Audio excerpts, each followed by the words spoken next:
first up to his knees. Whoa, whoa, whoa, whoa!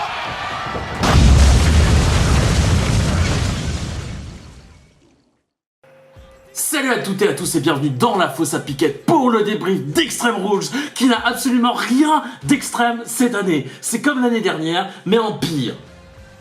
Enfin en pire. On va voir ça dans le débrief. Parce que l'Extreme Rules de cette année a été qualifié d'ennuyeux par un de mes potes. Était-il extrêmement ennuyeux ce pay-per-view? On va voir ça. On commence tout de suite avec le premier match, Andrade Cien Almas contre Sin Cara. Almas, quand il est arrivé à NXT, j'y croyais pas trop. Il était booké en tant que jobber, il perdait beaucoup de matchs, et à un moment, on l'a mis avec Zelina Vega, une autre catcheuse. Et là, miracle, il gagne le titre. Alors moi, je me suis dit, mais Aurel, tu devrais lui donner une seconde chance, quand même. Le titre de NXT a donné beaucoup de très bons catcheurs à la WWE. Nakamura, Samoa Joe, Bobby Roode, bien qu'ils aient leur carrière avant. Samoa Joe, Bobby Roode, c'est des gros noms. Nakamura, c'est un gros nom au Japon. Finn Balor, pareil. Et il y a eu le match Gargano contre Almas pour le titre, qui était absolument phénoménal. Il fait partie sûrement de mes matchs préférés. Après, je dois avouer que j'ai un petit faible pour Gargano, qui est également dans beaucoup de mes matchs préférés de ces 2 dernières années, que ce soit avec DIY ou bien en solo. C'est peut-être pas neutre. Mais pour en revenir à Almas, très très bon catcheur, et j'étais content d'apprendre qu'il arrivait dans le main roster, mais j'avais aussi peur parce que beaucoup de monde qui arrive dans le roster principal, que ce soit à Raw ou à SmackDown, ces gens-là se font un petit peu bouffer en fait. Notamment parce qu'il y a déjà beaucoup de monde à Raw et à SmackDown à placer. C'est assez compliqué. Sin Cara, quant à lui, il est arrivé à la WWE en étant annoncé comme un peu la sensation luchador il y a de nombreuses années de cela. Il me semble que c'est en 2010-2011, je ne suis plus sûr. Mais pareil, c'est retombé comme un soufflé, il fait beaucoup de bêtises et il botche souvent. Et c'est très dommage pour un luchador. Le match, en fait, là on est typiquement sur un match qui aurait pu passer dans une émission hebdomadaire plutôt qu'un pay-per-view. Je trouve ça assez dommage, surtout pour un match un peu quelconque, de pas nous donner un petit peu plus. Le build n'a pas été ouf. Le match, j'en ai appris l'existence il n'y a pas très longtemps, juste avant le pay-per-view. Tant pis. En soi, il est pas dégueu. Ça se regarde. C'est plutôt agréable. Malgré un botch, encore une fois, de Sin Cara sur, je suppose, ce qui devait être un Rock'n'Rana. Bon, bah ça arrive. Mais c'est Sin Cara, donc c'est un petit peu embêtant. Almas, quant à lui, déroule son catch. Il se prend d'ailleurs sur un spot du match, un Canadian Destroyer de la place de Sin Cara, de la 3ème corde, plutôt classe. Victoire d'Almas, et j'espère qu'ils vont le sortir de cette low card pour le mettre en mid card. J'aimerais bien que ce soit le prochain concurrent pour le titre US, mais on va voir après que c'est pas si évident que ça par rapport à ce qui va se passer. Prochain match. Sanity contre The New Day. Sanity contre The New... Je vais y arriver. Sanity contre The New Day dans un match des tables. Sanity, faction pareil qui était dominante à NXT, on l'a ramené dans le roster principal.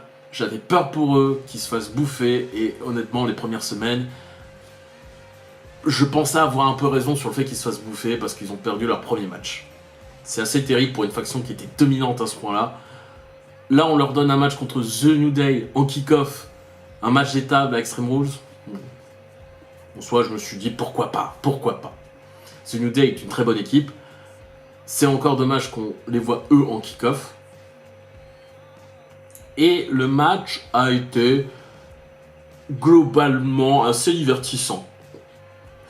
Pas de truc de ouf, j'ai pas aimé la manière dont le match a été rythmé, notamment par des séquences en 2 contre 1, notamment Young et Wolf contre Biggie, et après Kingston et Woods contre Dane. Très peu de spots à plus, il y en a eu un qui était sympa, notamment Kingston qui fait un double stomp sur Wolf et Young qui sont sur les épaules de Kingston et Woods. Vous verrez dans le match. Et victoire de Sanity. Honnêtement, je m'attendais pas trop à la victoire de Sanity. Je l'espérais très forte, mais je m'y attendais pas trop. Et je pense que c'est une bonne chose de les avoir fait gagner parce qu'il manque de cette hype qui va les mettre directement dans une course au titre, que ce soit par équipe, on en reparlera tout à l'heure avec les Bludgeon Brothers, ou bien un titre individuel, où là je vois bien Killian Dane rentrer aussi en course pour un titre individuel. Titre US aussi, ça fait beaucoup de monde à SmackDown pour le titre US. Bah, j'espère que quelqu'un va gagner ce titre US.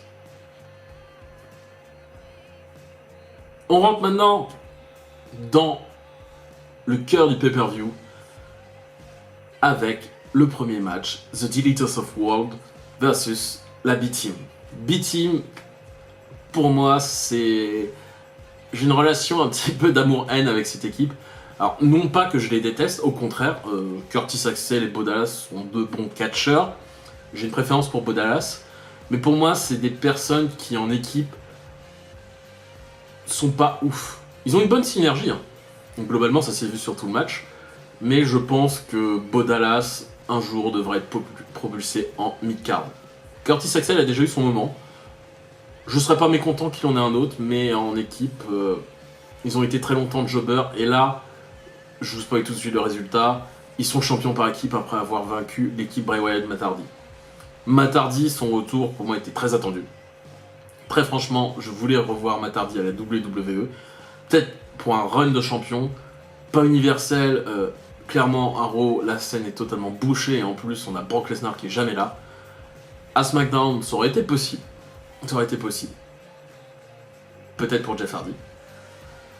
Et Bray Wyatt, qui pour moi est un talent gâché, pareil.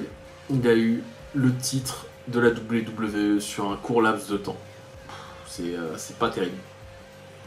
Et là, c'est pas qu'on les gâche, mais perdre contre la B-Team, c'est quand même pas très très glorieux. Le match en soi est plutôt agréable. Mais c'est pareil, c'est un match qu'on aurait vu dans une émission hebdomadaire, qui aurait été sympa à voir dans une émission hebdomadaire, mais pas là. Ça manquait un petit peu de plus, ça manquait un petit peu d'un véritable build. Parce que le build qui a été fait autour, c'est que la B-Team cherche à avoir sa chance et ils combattent des membres de The Deleters of World et les battent à chaque fois. Donc ils se sont dit, bah on va voir si on peut battre les deux. Ils ont battu les deux, fin de l'histoire. Manque un peu de build, ça manque un peu de storyline sur le ring. Ça raconte pas grand chose. La B-Team essaye de raconter justement l'histoire de deux mecs qui n'ont jamais eu de chance et puis qui là ont une opportunité de briller. Mais c'est pas très suffisant pour motiver pour le match. C'est dommage. Un match agréable mais sans plus. On passe au prochain match. Baron Corbin, enfin Constable Baron Corbin contre Finn Balor. Et là, je suis désolé, mais c'est pareil, c'est un match qu'on devrait voir plutôt dans un show hebdomadaire. Le but, c'est « Oh là là, je suis important, Finn Balor me manque de respect, je vais lui apprendre la vie. » Il aurait fallu que ça soit un peu plus que ça. Le match, c'est pareil, il se laisse regarder, Baron Corbin déroule son catch de manière agréable. Je vais souvent dire agréable pendant cette vidéo. Finn Balor se prend tous les bumps de manière efficace. Finn Balor est un très bon catcheur, un très bon partenaire. Je pense qu'il est très difficile de faire un mauvais match avec Finn Balor. Baron Corbin maîtrise ce qu'il a déjà montré auparavant. Mais le match, à mon avis, vaut pas le coup de se retrouver sur Extreme Rules. Ce qui est dommage. Et je pense qu'ils auraient pu en profiter pour faire justement un match avec Extreme Rules. Tant pis, c'est pareil, ça se laisse regarder, mais sans fin. Victoire de Finn Balor, un petit peu en filou, sur un petit paquet. Ça peut vouloir dire que Baron Corbin va rester quand même menaçant parce que se fait avoir sur un petit paquet, beaucoup de catcheurs se sont fait avoir sur un petit paquet, même les plus grands. Par exemple The Rock en 2003 ou 2004 face à The Hurricane. Finn Balor a une victoire en poche. Est-ce que ça peut le lancer sur le titre mid-card intercontinental? Ou peut-être c'est une préparation pour le titre universel plus tard? Je ne sais pas. J'espère qu'il regagnera au moins ce fameux titre universel. Parce qu'il avait de la gueule en démon qui avait le titre universel. Ensuite, on passe à... Oh là là. Je vois le nom du match et ça fait franchement pas plaisir de vous en parler. Asuka contre Carmella. Pour moi, Asuka est morte. C'est clair et net. Arriver à ce niveau-là, perdre 2 fois contre Carmella. La première fois, c'était quasiment clean. La deuxième fois, c'est pas très clean, mais elle a perdu. passer 1 an et demi, voire 2 ans à la build comme un monstre inarrêtable pour finalement la faire perdre face à Carmella, qui était pour moi une des catcheuses les plus, entre guillemets, faibles du roster, dans le sens où on l'a présentée comme justement étant plutôt une opportuniste, pas très forte. Quand elle avait la mallette, elle se faisait battre très souvent. Là, en l'espace de 3 pay-per-view, elle a quand même battu Charlotte, qui est l'une des meilleures catcheuses de la WWE, si ce n'est la meilleure. 2 fois Asuka. Que dire? Bah, pas grand chose. Le match est assez court. Asuka domine. Ellsworth, c'est dans une cage à requins au-dessus du ring. D'ailleurs, arrêtez avec ces matchs. Cage à requins, je déteste ce genre de match et je pense pas être le seul à détester. Ça ne sert à rien. Ellsworth qui réussit à s'en tirer, qui est suspendu, qui se fait défoncer par Asuka. Carmel arrive, pousse Asuka sur un bord de la cage. Asuka se prend le bord de la cage. Paf, 1, 2, 3, fini. Voilà, je vous ai résumé le match. C'est franchement pas glorieux. À oublier. Il aurait même pas dû figurer ce match. Il aurait même pas dû figurer à Extreme Rules ce match. Il aurait dû être totalement différent. Là, j'attends de voir qui Carmella va affronter pour le titre prochainement. Et j'aimerais bien que cette personne lui prenne le titre. Parce que Carmella, pour moi, devrait avoir des règnes qui sont assez courts. Elle peut avoir des règnes en soi. Elle est méritante comme tous les autres. Mais elle devrait avoir des règnes plus courts, simplement parce que son personnage est build comme ça. Ou soit vous la mettez en pause quelque temps, vous la ramenez comme là quelqu'un qui sait se battre, et puis voilà. Mais enfin, faites en plus autre chose avec elle. Voilà, je sais pas. Victoire de Carmella. Je vois le prochain match, et là c'est pareil encore. Nakamura contre Hardy. Nakamura qui arrive, qui fait un low blow avant que le match commence. Hardy qui dit on peut quand même commencer le match. Kinshasa 1, 2, 3. Match très rapide. Nakamura a gagné le titre. À ce qui paraît, Hardy est blessé. Que dire à part, comme je le dis souvent, un match pareil qui n'aurait pas dû figurer à Extreme Rules. Ça aurait été beaucoup plus judicieux si Hardy était blessé de faire un tournoi pour le titre US, et là ça aurait été intéressant, on aurait eu de très bons matchs, de très bonnes rivalités, il y a de très bons mid-carter à SmackDown. Ils ont décidé de faire ça, soit. À la fin du match, Orton arrive, je ne sais pas pourquoi. S'ils veulent le mettre dans la course pour le titre US, c'est une mauvaise idée. À moins qu'Orton se donne à fond. Ces derniers matchs n'étaient pas très intéressants, mais je pense qu'il en a encore sous la pédale pour pouvoir donner un très bon match. Après tout, il a été pendant un petit moment quand même une des figures de la compagnie. Vas-y Orton, vas-y, donne-nous un bon match. Donne-nous un bon match à SummerSlam. Écoute. Match suivant. Strowman contre Owens. Strowman contre Owens, que dire de ce match? J'aime Strowman, hein. Pour moi c'est un catcheur qui a du charisme, qui est pas technique, mais à qui on a donné un bon personnage. Sur le ring, voilà, il est impressionnant, il se déplace vite, il sait faire des trucs, ce qui en général pour les gens de son poids et de sa taille est assez rare. Rappelons-nous, dans une moindre mesure, du Great Khali ou d'autres personnes qui étaient dans les années 80, années 90 et qui avaient à peu près le même poids et la même taille. Owens, pareil, j'adore aussi, c'est un excellent catcheur. D'ailleurs, Owens, si tu me regardes, je sais que tu comprends le français, donc du coup je te fais un cœur comme ça, même si tu vas sûrement m'envoyer chier pour ça. Mais là, le match, c'est une conclusion d'un segment un peu comédie. Et encore comédie, j'ai un peu de mal avec ça, parce qu'en gros, ça a commencé avant Money in the Bank. Strowman avait battu Owens pour une place dans le match Money in the Bank. Owens a réussi à se qualifier, mais s'est dit, bah tiens, si Strowman est là, ça va être quand même chaud. Faut que je puisse l'apprivoiser. Il ne réussit pas, il essaie de trouver tout le monde contre lui. Strowman lui met un bump magnifique à Money in the Bank. Et le reste du temps, Owens essaie de se faire pote avec Strowman quand même. Strowman se fout de lui et le harcèle, on va dire. À chaque fois que Owens apparaît, Strowman est dans le coin, enfin bref. Là, c'était plus ou moins une conclusion logique pour leur rivalité. Le match est beaucoup de à toi, à moi, beaucoup plus pour Strowman que pour Owens. Ce dernier essaye de trouver des moments où il peut prendre le dessus. Il prend le dessus des fois, mais pas tout le temps. Finalement, Owens réussit à menotter Strowman aux cordes. Strowman monte. Et là, on assiste au spot, le meilleur spot de la soirée, où Strowman et Owens sont sur le bord de la cage. Owens se fait jeter. Il gagne le match du coup. Hein. Effectivement, sur la carte, c'est le vainqueur. C'est juste que simplement, il n'est pas vainqueur de la meilleure manière qui soit. Victoire d'Owens donc, mais Strowman a eu un très bon spot et ça n'enlève rien au fait que Strowman reste dominant. Maintenant, il ne lui reste plus qu'à avoir Brock Lesnar pour qu'il ait enfin ce titre qu'il mérite depuis au moins 2 ans. Très franchement, Strowman mérite ce titre. Alors, peut-être pas depuis 2 ans, depuis 1 an et demi, mais il le mérite. Il le mérite, il le mérite. Je veux le voir faire des défenses de titre. Ce mec-là, il est absolument hallucinant. Match suivant. Bludgeon Brothers versus Team El Nuno. Là, pas très hypé par la soirée, j'aborde ce match avec un petit peu de méfiance, sachant qu'en plus, dans un segment backstage, la Team El Nuno a été attaquée par les Bludgeon Brothers. Ils ont blessé Kane. Bon, Daniel Bryan se présente tout seul. Daniel Bryan, pareil, c'est un très bon catcheur, un très bon partenaire. Je pense qu'il est assez difficile de faire un mauvais match avec Daniel Bryan. Big Cass a quand même réussi l'exploit de faire un match qui était presque ennuyeux avec Daniel Bryan. Et là, pour le coup, c'est pas la faute de Daniel Bryan. C'est en partie la faute de Big Cass qui, je pense, se donnait pas assez. Et aussi la manière dont il était booké. Enfin bref, c'est pas mal de choses. Kane finit par intervenir.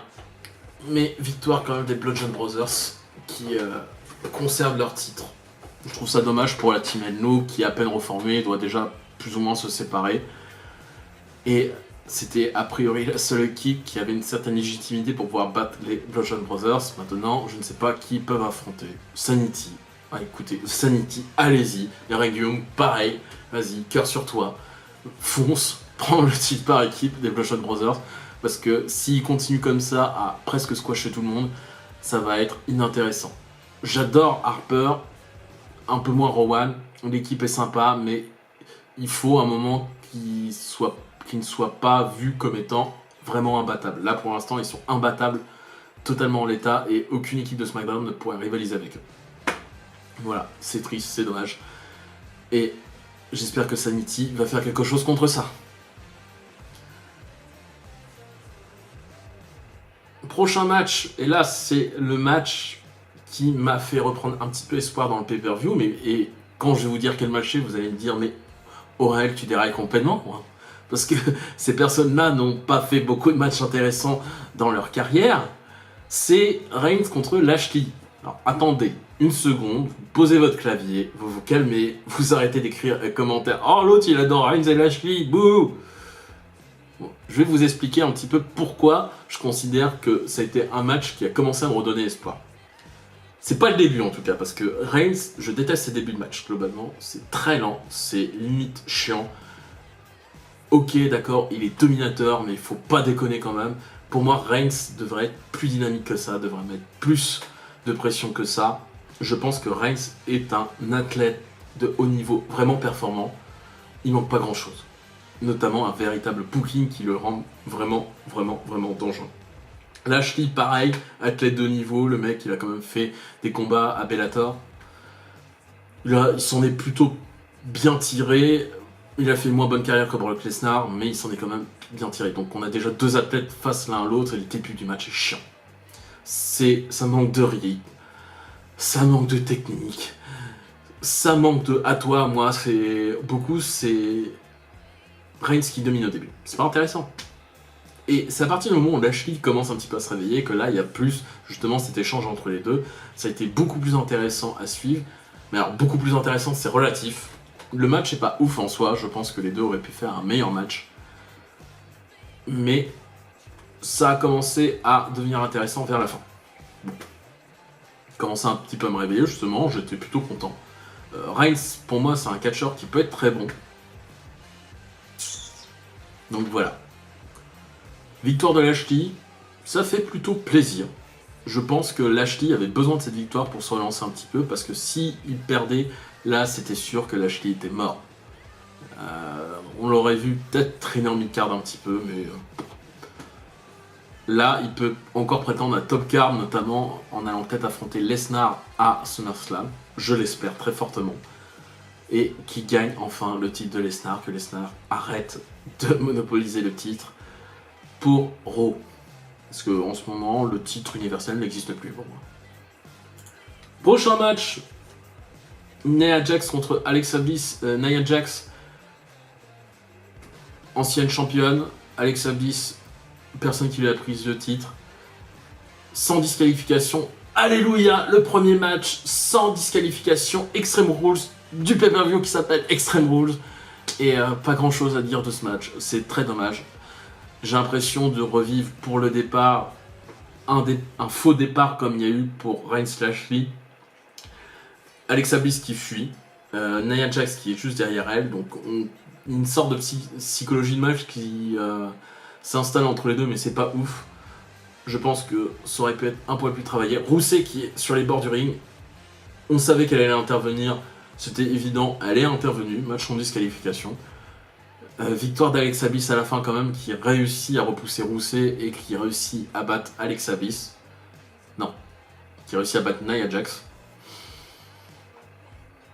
Très peu de passages vraiment hardcore, il y en a eu quelques-uns quand même assez sympas. Le finish, un DDT sur une chaise. Bon bah écoute, je suis toujours pas convaincu du fait que le DDT soit une prise de finition sur une chaise, ça renforce un peu l'impact. Victoire d'Alexa Bliss. Très franchement, j'aurais bien aimé qu'Alexa Bliss attende un petit peu avant d'avoir le titre. Mais c'est une préférence perso. Prochain match, Styles vs Rusev. Deux très bons catcheurs. Ça me paraissait évident qu'ils allaient faire un bon match. Ils ont fait un bon match. Même si j'étais surpris du fait que le titre de la WWE ne main event pas Extreme Rules, on va en discuter après. Là, c'était un bon match. Styles, toujours très bon catcheur, très bon partenaire. Rusev, toujours très bon dans son rôle de grosse brute. Il y a eu de très bons spots, très sympa. Ça racontait quelque chose. Que demander de plus, j'ai envie de vous dire. Que demander de plus peut-être un meilleur build. Rusev gagne un Gauntlet match. Ça se monte un petit peu, mais sans plus ou ça. On sent pas assez d'animosité entre les deux. Ce qui est dommage, je pense que plus d'animosité aurait participé encore plus à une certaine hype du match. Là, le match était un peu projeté en mode on a besoin d'un adversaire pour AJ Styles. Rusev, c'est un très bon adversaire. À vrai dire, j'aurais même préféré que Rusev gagne. Non pas que je déteste AJ Styles, au contraire, c'est un de mes catcheurs préférés. Mais Rusev mérite un titre mondial un jour ou l'autre. Il n'a pas eu l'occasion d'avoir de titre mondial avant le début du championnat universel. Il n'a pas eu l'occasion après non plus. À SmackDown, il n'a pas encore eu...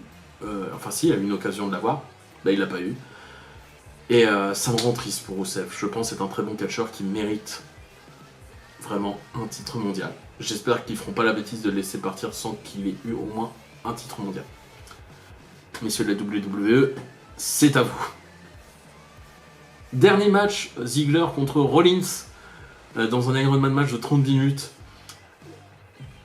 Main event, pour moi, c'était le combat qui allait voler le show, peu importe sa place dans Extreme Rules. Ils l'ont mis en dernier, très bien. Ça permet de garder l'intérêt des spectateurs.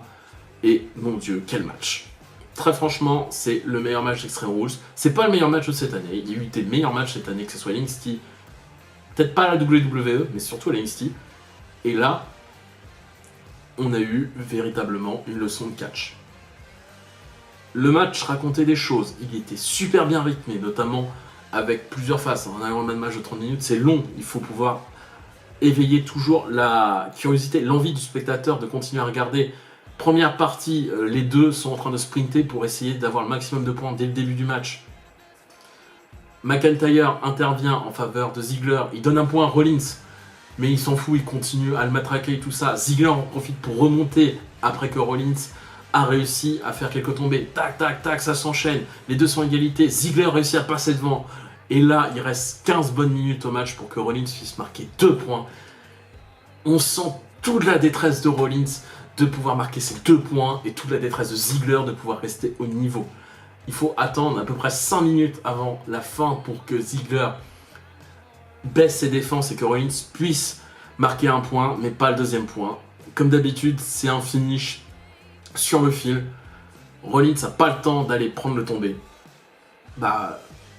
tant pis. Et non, pas tant pis, parce que Engel arrive et dit pas d'égalité chez moi, on reprend le match tout de suite. McIntyre, qui avait été viré au bout de 10 minutes de match, revient, divertit Rollins.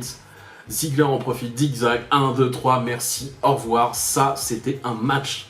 Le match qui était build de la meilleure manière possible. Et le match qui racontait un truc, surtout qu'avant, c'est pareil, il y avait eu un véritable build autour de la rivalité entre les deux. Je ne sais pas si ça va se poursuivre. Je ne serais pas contre que ça se poursuive, mais il y a d'autres personnes qui attendent pour le titre intercontinental. Mais voilà, c'était le match de la soirée. Mais peut-on dire que ce match a sauvé la soirée? Non. Ziggler, il a été majestueux, Rollins a été majestueux, mais quand on regarde, quand on fait le bilan, beaucoup de matchs auraient pu être en weekly. Ils n'avaient pas leur place à Extreme Rules, ou soit la manière dont ils étaient faits n'était pas... Ah, merde. Bon, c'est pas grave. Ou soit la manière dont ils étaient faits n'était pas faite pour être en pay-per-view. Avec Extreme Rules, une petite déception. J'espère très honnêtement que les prochains pay-per-view seront meilleurs, notamment après un excellent Money in the Bank. Alors, excellent relativement au pay-per-view qu'il y a eu avant, parce que je considère que depuis le Rumble, même WrestleMania a été très moyen. Et là, c'est à vous, mesdames et messieurs de la WWE, de nous fournir un meilleur SummerSlam que possible. Et s'il vous plaît, arrêtez avec cette pub, elle est nulle, d'accord? Faites-nous une plus jolie pub, je ne sais pas, hypez-nous un petit peu plus, faites-nous rêver. Lesnar à SummerSlam qui perd son titre enfin. Voilà. Donc c'était Aurel pour la fausse à piquette. Rendez-vous pour le débrief de SummerSlam et peut-être d'autres vidéos avant. Salut!